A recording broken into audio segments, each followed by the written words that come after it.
The Mirror of the Magistrate. It would not be fair to record the adventures of Father Brown without some mention of the curious experience which he always referred to as the Mirror of the Magistrate. The case might equally well, and indeed more properly, have been called the Looking Glass of the Judge, but no doubt the alliteration of those capital M's appealed to my friend's liking for euphony, and so, in deference to him, I shall adhere to the title which he himself chose to bestow on it. As you shall hear, it was only by the merest chance that our little priest came to be involved in the strange circumstances at all. For the tale really begins when two old cronies, James Bagshaw and Wilfred Underhill, were taking their customary evening stroll through the leafy labyrinths of the large suburb in which they lived. Bagshaw was, by profession, a police detective, while his friend could best be described as an amateur interested in detection. They talked interminably as they walked. But contrary to general belief, it was, on the whole, the detective who did the talking, and the amateur who listened. Yes, ours is the only trade, Underhill, in which the professional is always supposed to be wrong. After all, people don't write stories in which hairdressers can't cut hair and have to be helped by a customer, or in which a cabman can't drive a cab until his fare explains to him the philosophy of cab driving. No, I suppose not. For all that, I never deny that we often tend to get into a rut. Or, in other words, have the disadvantage of going by a rule. But where these writer chaps are wrong is that they don't allow us even the advantages of going by a rule. Surely Sherlock Holmes, for example, would say that he went by a logical rule. Well, you may be right, but I mean a collective rule. It's like the staff work of an army. We pool our information too. And you don't think detective stories allow for that? Well, let's take an imaginary case of Sherlock Holmes and Lestrade, the official detective. Sherlock Holmes, let us say, can guess that a total stranger crossing the street is a foreigner merely because he seems to look for the traffic to go to the right instead of the left. I'm quite sure Lestrade wouldn't guess anything of the kind. But what they leave out is the fact that the policeman who couldn't guess might probably know that the man was a foreigner merely because his department has to keep an eye on all foreigners. Some would say on all natives, too. And as our policeman, I'm glad the police know so much. And as a citizen, I sometimes wonder whether they don't know too much. You don't seriously mean to say that you know anything about strange people in a strange street? That if a man walked out of that house over there, you'd know anything about him? I should if he was the householder. That house is rented by a literary man of Anglo-Romanian extraction who generally lives in Paris, but is over here in connection with some poetical play of his. His name's Osric Orm, one of the new poets, and pretty steep to read, I believe. But I mean, all the people down the road, behind these high blank walls and inside these houses, lost in large gardens. You can't know all of them. I know a few. This garden wall here, for instance. That's at the end of the grounds of Sir Humphrey Gwynn, better known as Mr. Justice Gwynn. Oh, you mean the old judge who made such a fuss about spying during the war? Yes, that's the chap. The house next door belongs to a wealthy cigar merchant. He comes from Spanish America and looks Spanish enough himself, but he bears the very English name of Buller. The house beyond that... Did you hear that? I certainly did. And what's more, it came straight out of the back garden of Mr. Justice Gwynn, that paradise of peace and legality. Oh, what do we do? We'll find out what's happened, of course. There's no sign of a gate, so it's over the wall somehow. Come on. You'll have to give me a leg up, both. Now, get your hand under my foot. Like this. Yes, I think I can grab up. Right. Now, if I hang on to this branch, just a minute, I can...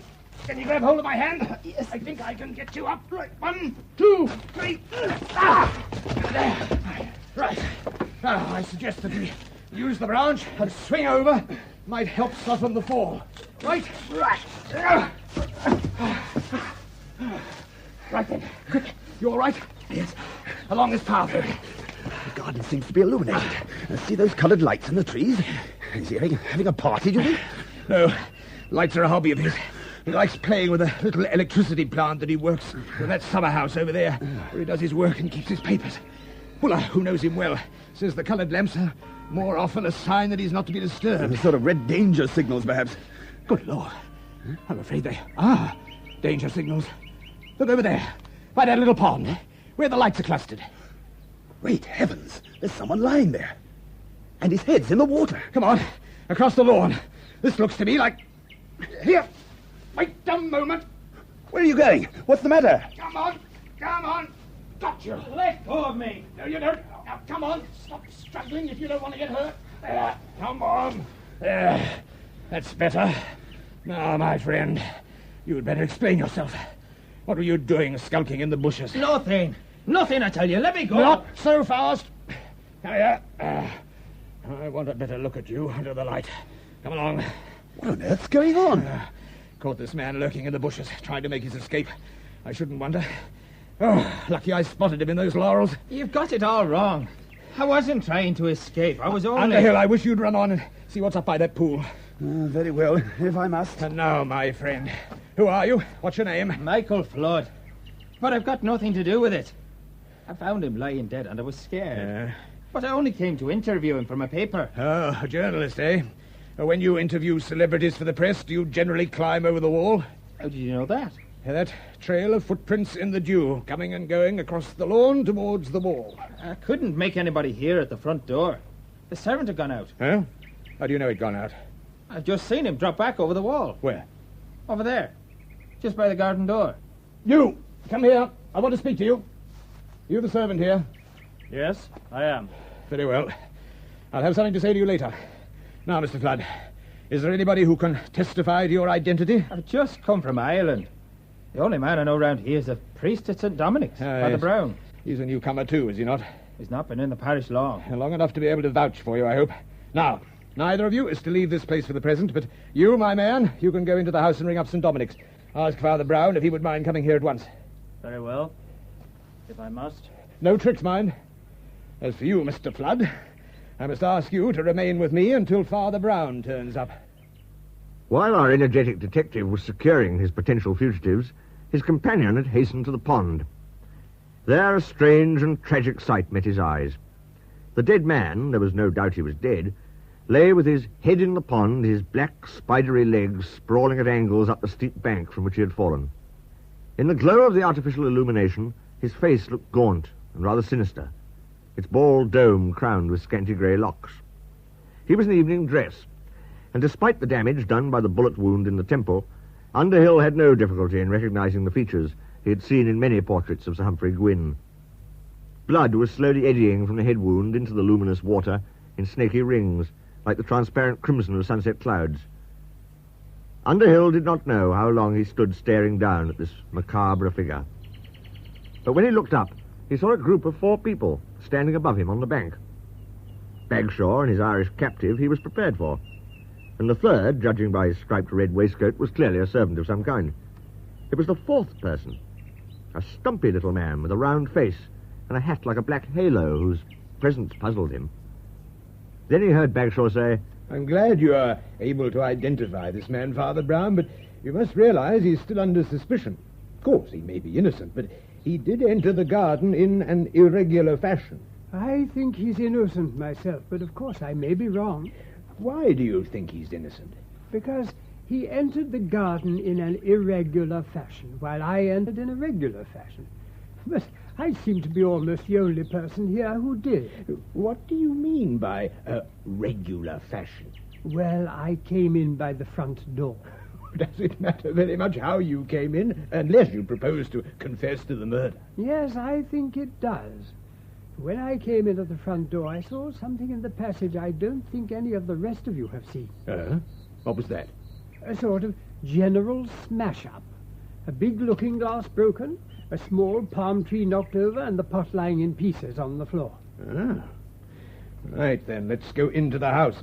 You, my man, show us the way. Very good, sir. Father Brown, Mr. Flood, be so good as to follow him. Certainly. Underhill. Underhill. A word with you. Yes? What is it? Something odd about that servant. Tells me his name is Green, though he looks like some kind of foreigner. However, there seems no doubt that he really is Gwynne's servant. The only one, apparently. The queer thing is that he flatly denies that his master was in the garden at all, dead or alive. Does he, by Jove? Yes, he said the old judge had gone out to a grand legal dinner and he didn't expect to be home for hours. That was his excuse for slipping out.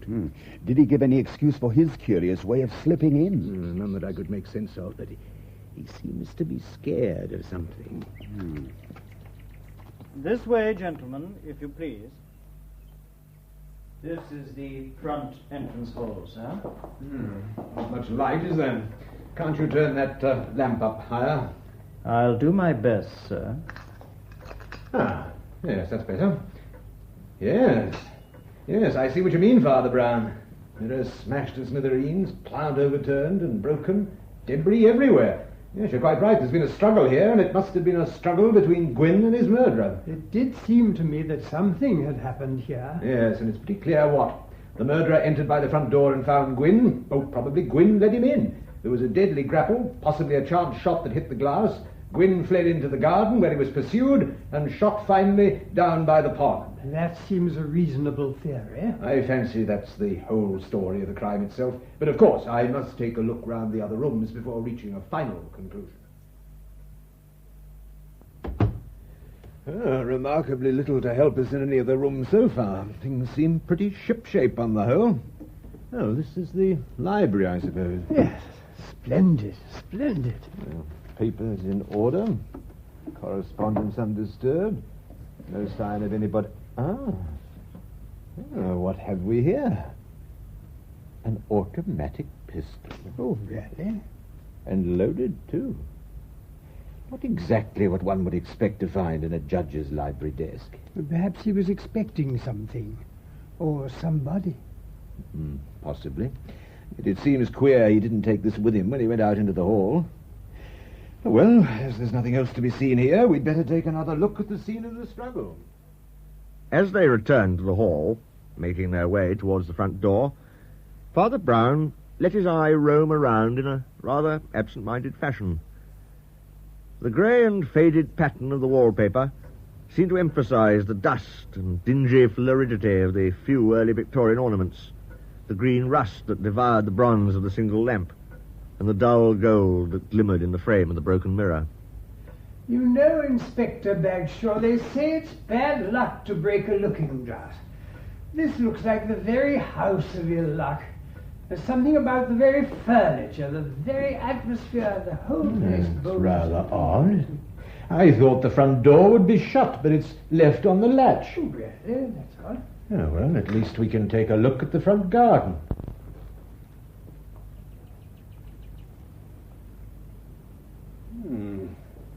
Yes. Flower beds laid out neatly, either side of the drive. Roses, too, I see. Rather more conventional than the rest of the garden. Yes, indeed. That fine yew hedge running down to the gate adds to the impression of formality, does it not? Curious the way it's been clipped. How do you mean? That sort of turret effect along the top and that odd hole that's been cut into the side, like some great green cavern. Oh, intended to accommodate a garden bench, most likely. So I should imagine. Why, bless my soul, it's the entrance to some kind of inner sanctum. Hey, where are you off to, Father Brown? What's going on? Is there someone there? There most certainly is. Inspector Bagshaw, this is none other than Mr. Orm, the celebrated poet, I understand. I must trouble him to answer a few questions and to explain what the devil he's doing here. Mr. Osric Orm, the poet, was not a model of self-expression when it came to the answering of questions. The little he said was obscure, either because he really knew hardly any English, or because he knew better than to know any. Apart from the fact that he was a very small man, his only outstanding feature was a shock of fair hair, yellow and radiant as the head of a huge dandelion. Bagshaw's inquiries elicited little more from him than that the poet had intended to call on Sir Humphrey Gwyn, but had not done so because he could not get anyone to answer the bell. Now, do you mean to tell me that you did not observe that the door was partly open? Yes, sir, I do. And you did not succeed in seeing Sir Humphrey? No. In any case, the hour was somewhat late for paying a social visit, was it not? Possibly. Why, then, did you remain in the garden? Very well. If you refuse to answer my questions, Mr. Orm, there is nothing more to be done for the present. I must ask you to accompany my friends and me as far as your residence. As for you, Mr. Flood, I won't detain you any longer, but I must warn you that I shall be making further inquiries in the morning. Now, gentlemen, Let us be on our way.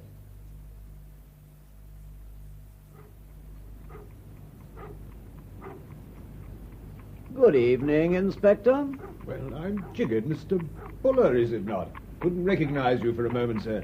May I ask what you're doing here, standing under a lamppost? Taking a last puff at a cigar before turning in, that's all, Inspector. Hello, Orm. Here we are again, eh? Had a long talk with old Gwyn, I suppose? Sir Humphrey Gwyn is dead, Mr. Buller. Dead? Yes, that's what I said. I'm investigating the case, and I must ask you what you meant just now. I only meant that when I passed 2 hours ago, Mr. Orm was going in at this gate to see Sir Humphrey. He says he hasn't seen him yet, or even been inside the house. It's a long time to stand on the doorstep. Yes, and it's rather a long time to stand in the street. I've been home since then, been writing letters, and came out again to post them. Well, you'll have to tell all that later and in a different place, I've no doubt. Good night to you, Mr. Buller, or perhaps it would be more accurate to bid you good morning. The trial of Osric Orm for the murder of Sir Humphrey Gwyn, which filled the newspapers for so many weeks, really turned entirely on that little talk under the lamppost, when the grey dawn was breaking about the dark streets and gardens. Everything came back to the enigma of those 2 hours when Buller saw Orm going in at the garden gate, and the time when Father Brown found him still lurking in the hole behind the yew hedge. He certainly had time to commit murder, had he wished, and it was also argued by the prosecution that he also had the opportunity, since both the front and side doors were unlatched. The court followed with interest Bagshaw's reconstruction of the struggle in the passage, of which the traces were so evident. Indeed, the police had since found the shot that had shattered the glass. Finally, in the view of the prosecution, that hole in the hedge had very much the appearance of a hiding place. Father Brown, you say that this hole in the hedge led to some kind of inner chamber? That is so. Was there any other means of exit to this rustic arbour? No, it was a cul-de-sac. There was no way out. And since this place gave no access elsewhere, it was unlikely to be disturbed by the casual passerby? That is so.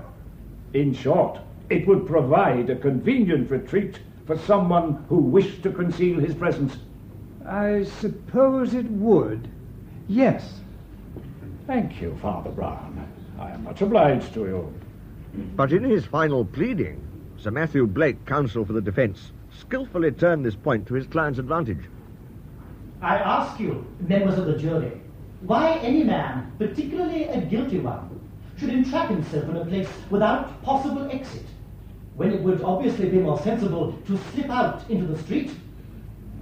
Again, and this is the final point for your consideration, what possible motive could prompt this man, a poet of international fame and only a rare visitor to this country, to commit such a foul and heinous crime?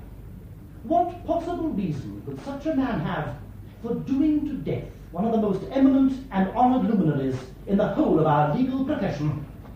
In the witness box, Orm could give no coherent account of what he was doing that night, and was as uncommunicative to his own counsel as he was to the prosecution. Sir Arthur Travers, the distinguished prosecuting counsel, made all possible capital out of his silence. A long, gaunt man with a cadaverous face, he might, thought Father Brown, be compared to some crane or stork as he leant forward, prodding the poet with questions. His long nose might have been a beak. Mr. Orm, do you mean to tell the jury that you never went in to see the deceased gentleman at all? No. You wanted to see him, I suppose? You must have been very anxious to see him. Didn't you wait 2 hours in front of his front door? Yes. And yet you never noticed that the door was open? No. What in the world were you doing for 2 hours in somebody else's front garden? You were doing something, I suppose? Yes. Is it a secret? It's a secret from you. Silence!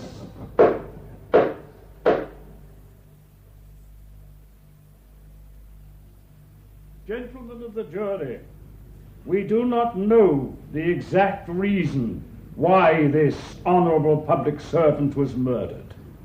We shall not know the reason when the next public servant is murdered. If my learned friend on the other side should himself fall victim to his eminence and incur the hatred which the hellish powers of destruction feel for the guardians of the law, he will be murdered, and he will not know the reason. He too will have perished in the octopus coil of this foul and far-flung conspiracy. For conspiracy it is, without a doubt. Make no mistake about that. Conspiracy as alien to our British way of life and thinking as are the evil and faceless criminals who hide behind it. If the forces of anarchy prevail, half the decent people in this court will be butchered in their beds, and we shall never know the reason. And we shall never know the reason, and never arrest the massacre, as long as the defense is permitted to stop all proceedings with the stale tag about motive, when every fact in the case, every glaring incongruity, every gaping silence tells us that we stand in the presence of Cain. Gentlemen of the jury, this callous, this inhuman wretch stands arraigned before you. I ask you, as responsible and law-abiding citizens, to arrive at the only possible verdict, and to find him guilty.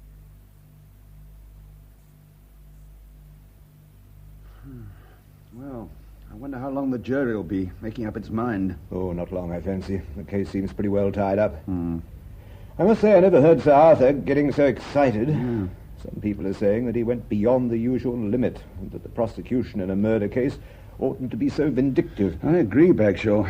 All the same, I'll not deny that there was something downright creepy about that little goblin with the yellow hair. I felt at times there was a monster in the dock.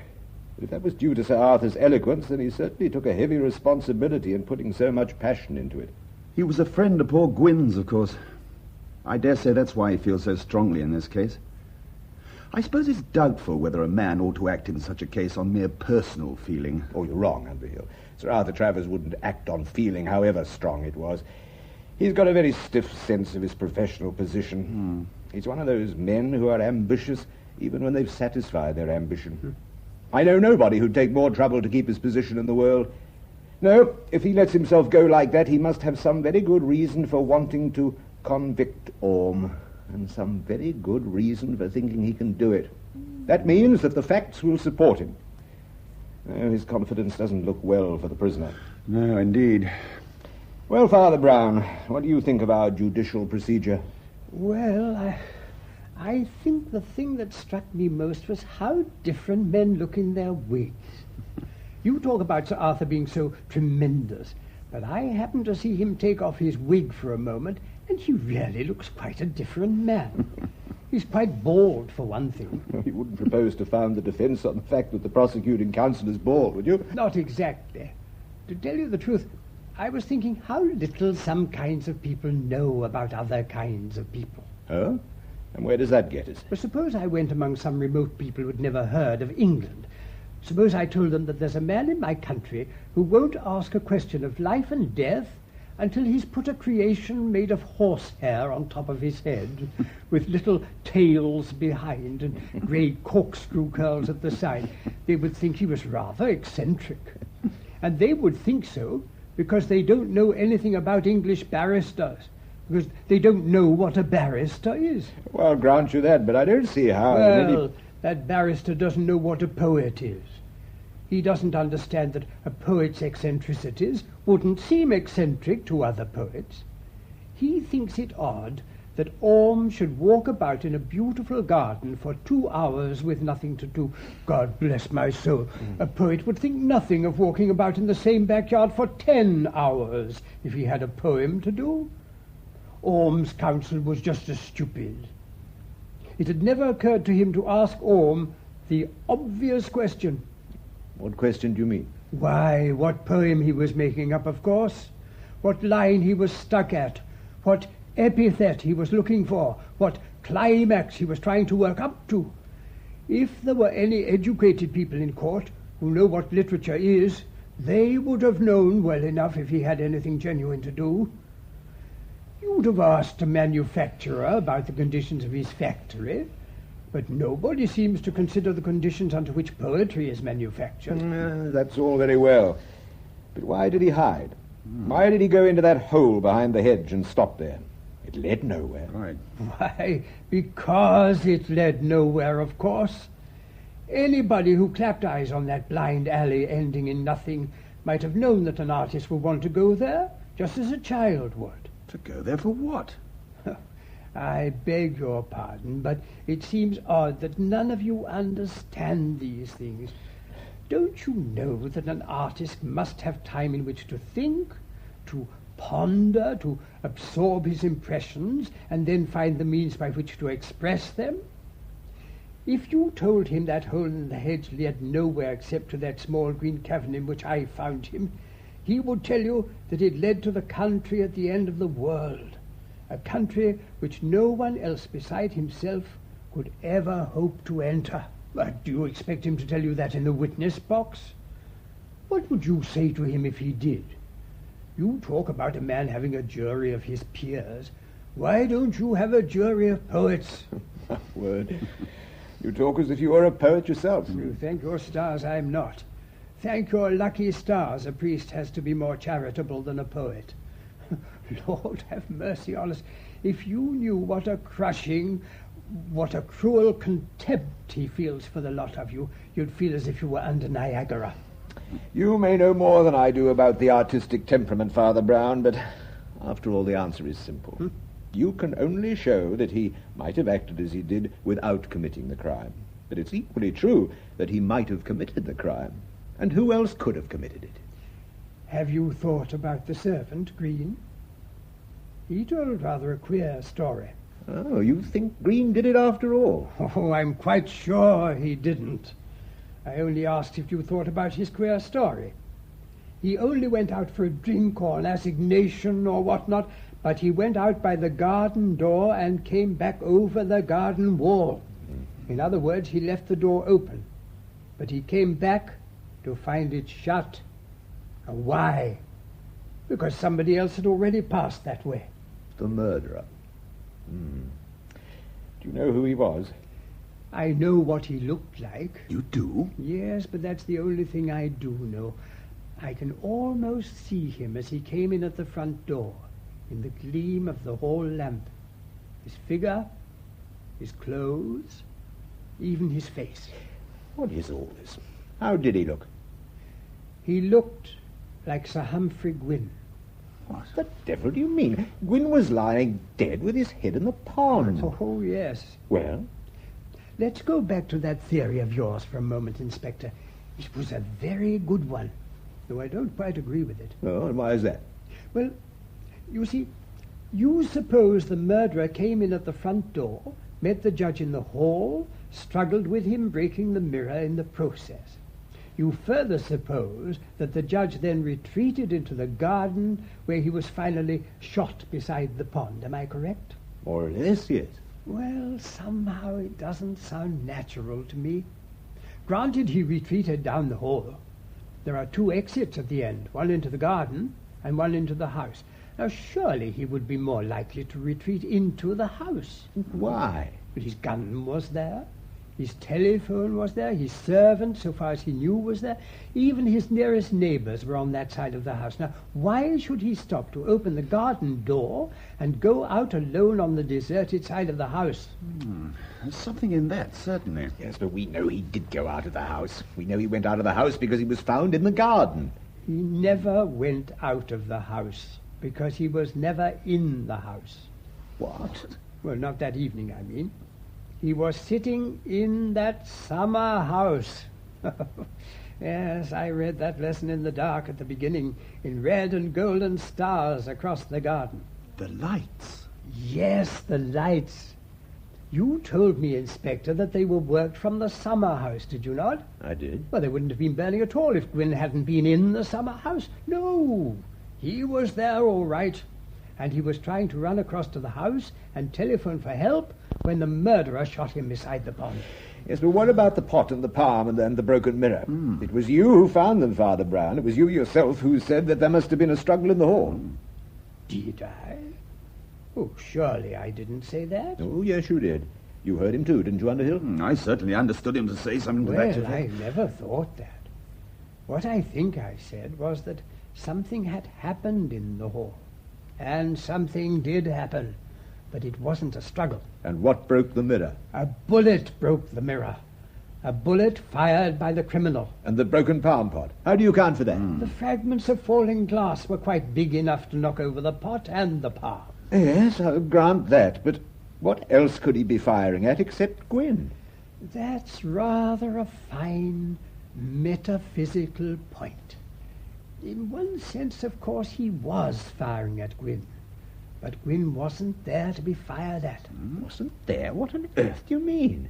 I mean that the murderer was alone in the hall. Alone? Yes, alone. Now, imagine both of you, the looking glass at the end of the passage, before it was broken, of course, and with the tall palm arching over it. In the half-light reflecting those dark monochrome walls, it would look like the end of the passage, would it not? Yes, I suppose it might. And a man reflected in it would look like a man coming from inside the house, if only that reflection were a little like him.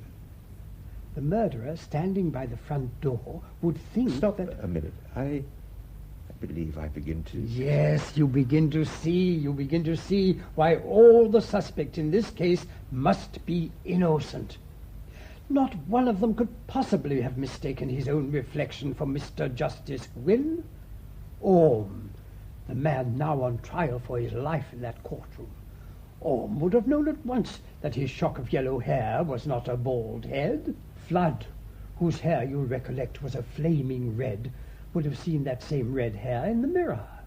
And Green, with his red-striped servant's waistcoat, would have recognized himself at once. Besides, all three men were short and shabby. None of them could have thought that their own image was a tall, thin old gentleman with a bald head and wearing evening dress. No, we want another, equally tall and thin to match him. That's what I meant by saying that I knew what the murderer looked like. And what do you mean by that? I am going to argue the very thing which you said was so ludicrous and impossible. What do you mean? I am going to base the defense on the fact that the prosecuting counsel had a bald head. Oh, my God. You've been following the movements of a good many people in this business. You policemen were prodigiously interested in the movements of the poet, and the servant, and the Irishman. The man whose movements seem to have been rather forgotten is the dead man himself. How so? His servant was quite honestly astonished at finding his master had returned home. His master had gone to a great dinner of all the leaders of the legal profession, but had left it abruptly and come home. And why? He was not ill, for he summoned no assistance. No, he had almost certainly quarreled with one of his fellow guests, with some leader of the legal profession. It's among the leaders of that profession that we should have looked first for his enemy. Yes, I take your point, Father Brown. Sir Humphrey returned home and shut himself up in the summer house, where he kept all his private documents and notes about unethical, dubious, possibly even treasonable practices among certain of his colleagues. But the leader of the legal profession, who knew there was something against him in those documents, was thoughtful enough to follow his accuser home, he also being in evening dress, but with a pistol in his pocket. That is all. And nobody could ever have guessed except for the mirror. A queer thing is a mirror, you know. A picture frame that holds hundreds of different pictures, all vivid and vanish forever. Yet there was something specially strange about the glass that hung at the end of that grey corridor under that green palm. It is as if it were a magic glass and had a different fate from others, as if its picture could somehow survive it, hanging in the air of that twilight house like a spectre, or at least like an abstract diagram, the skeleton of an argument. We could at least conjure out of the void the thing that Sir Arthur Travers saw. By the way, Inspector, there was one very true thing that you said about him. I'm glad to hear it. What was it? You said that Sir Arthur must have some good reason for wanting to get Orm hanged. Well, I'm About time to go back into court, gentlemen.